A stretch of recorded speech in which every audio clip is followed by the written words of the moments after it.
Last night, storms causing quite the scene in Rockford as crews from the Rockford Fire Department responded to more than 100 rescue calls over last night.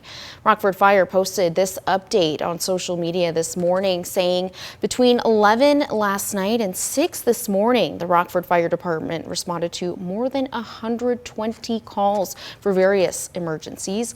A large portion of the flooding happening in the Keith Creek area, but localized flooding was reported all across the city's boundaries. And also shortly after midnight last night, the Rockford Fire Department even responded to a detached garage fire this here on 23rd Avenue in Rockford. Video from the scene, you can see firefighters dealing with those flames and smoke with knee-deep waters that the department reported was 2 feet deep. Luckily, there were no injuries to any homeowners or firefighters.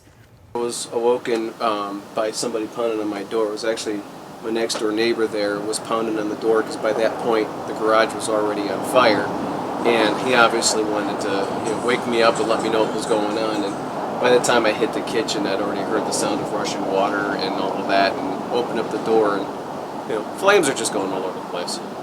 Glad to see everyone is okay there, and the cause of that fire is still under investigation tonight.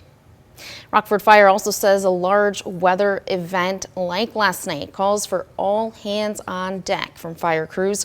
Rockford Fire District Chief Brian Carlson telling me they have 59 personnel throughout the city of Rockford.